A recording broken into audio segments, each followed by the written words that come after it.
Halo semuanya, di video ini kita akan membahas mengenai konsep geografi. Ada 10 konsep di dalam ilmu geografi.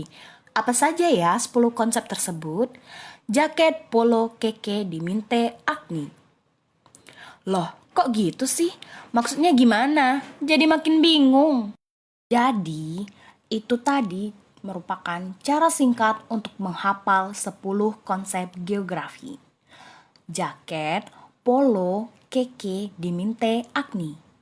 Yang terdiri dari jarak, keterjangkauan, pola, lokasi, keterkaitan keruangan, diferensiasi area, morfologi, interaksi dan interdependensi, aglomerasi, dan nilai kegunaan. Untuk penjelasannya, simak baik-baik ya. Konsep jarak. Nah, jika kalian ditanya, butuh berapa menit sih untuk pergi ke sekolah? Atau berapa kilometer jarak dari rumahmu ke sekolah? Itu adalah salah satu unsur dari konsep jarak. Nah, jarak ini dibagi menjadi dua, yaitu jarak mutlak dan relatif. Jarak mutlak berkaitan dengan ruang dari dua objek di bumi yang diukur dengan satuan panjang, seperti meter atau mil. Jarak relatif berkaitan dengan ruang dari dua objek di bumi yang diukur dengan satuan waktu dan biaya. Contoh konsep jarak ini, misalnya, kalau kita lihat dari Google, jarak antara rumah Aulia ke sekolah adalah 4,3 km. Sedangkan jarak tempuh yang dibutuhkan Aulia untuk pergi ke sekolah dengan menggunakan motor adalah 8-15 menit, tergantung dengan kondisi lalu lintas, dan perkiraan biayanya adalah Rp10.000. Konsep keterjangkauan. Kata kunci dari keterjangkauan ini adalah kemudahan.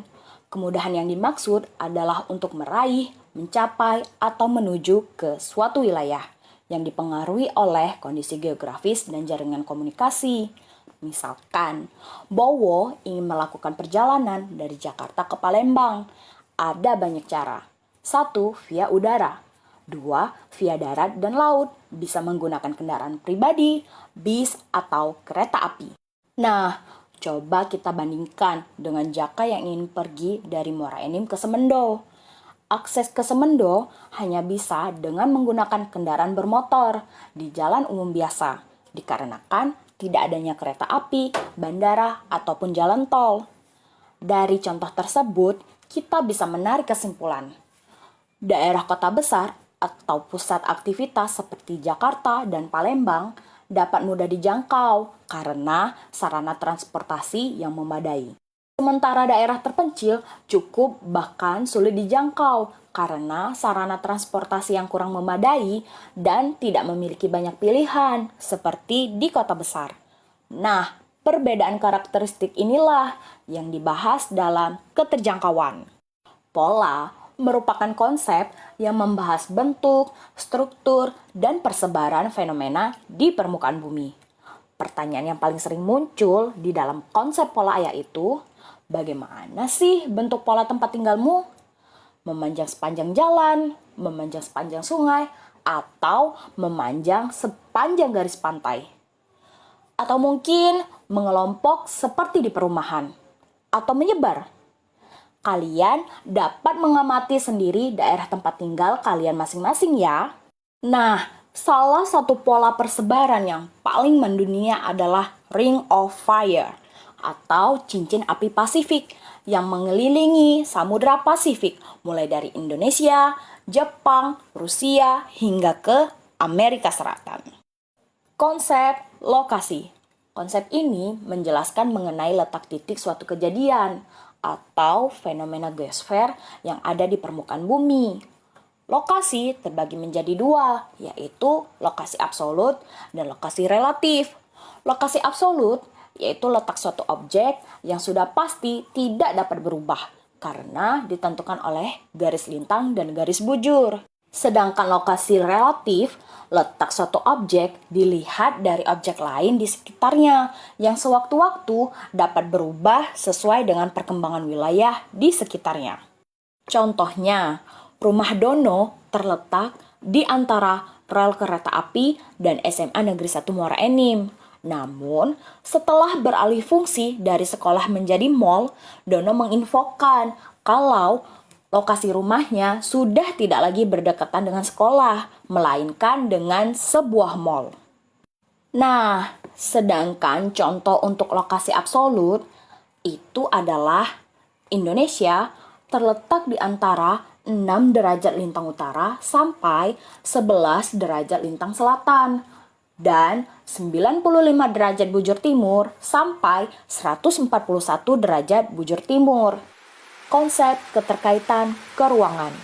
Konsep ini terjadi pada daerah yang berdekatan, yang memberi dampak dan terdampak.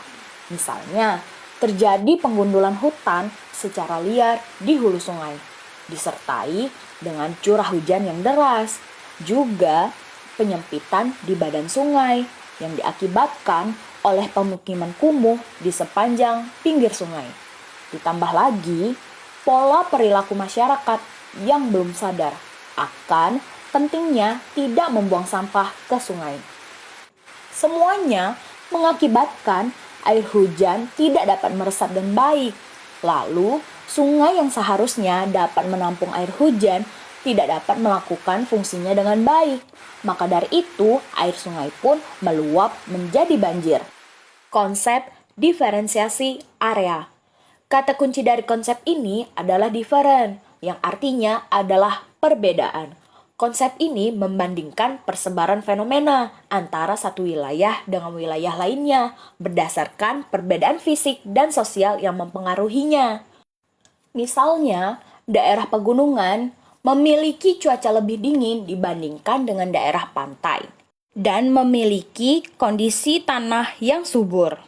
Nah, penduduk di sekitar pegunungan ini memanfaatkan kondisi tersebut untuk menjadi petani sayur dan petani kebun teh. Sedangkan di daerah pantai, penduduk lebih memilih bekerja sebagai nelayan atau bekerja di sektor pariwisata. Konsep morfologi.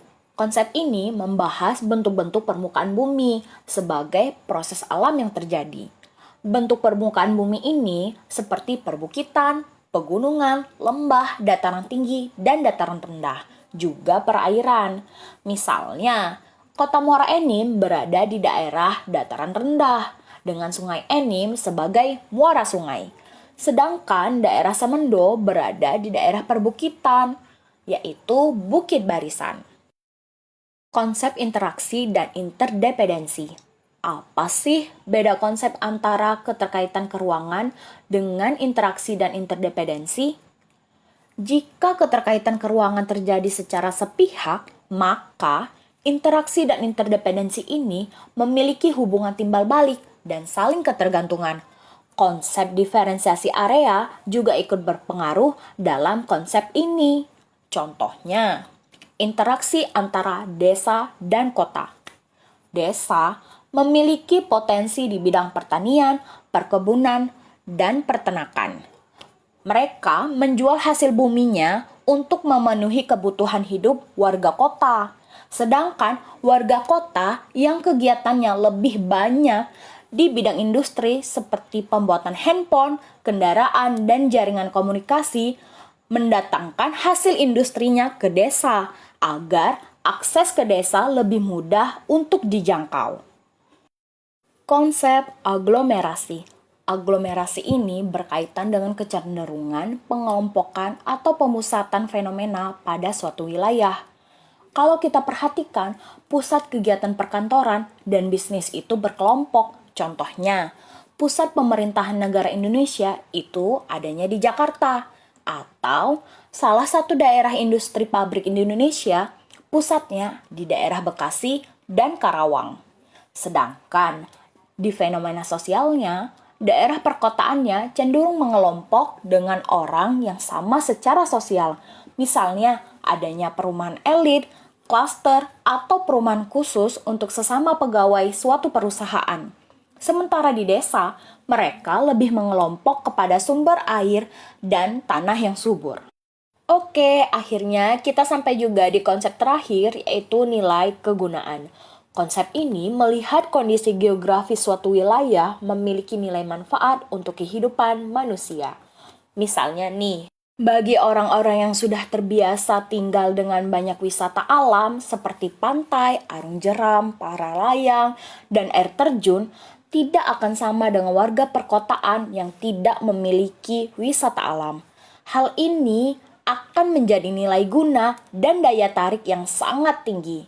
Nah, perbedaan sudut pandang inilah yang akan mempengaruhi nilai kegunaan suatu wilayah. Bagaimana? Apakah kalian sudah mengerti dengan 10 konsep geografi yang sudah kita jelaskan satu persatu? Semoga video ini bermanfaat bagi kalian ya. Sampai jumpa di video geografi selanjutnya. Dadah!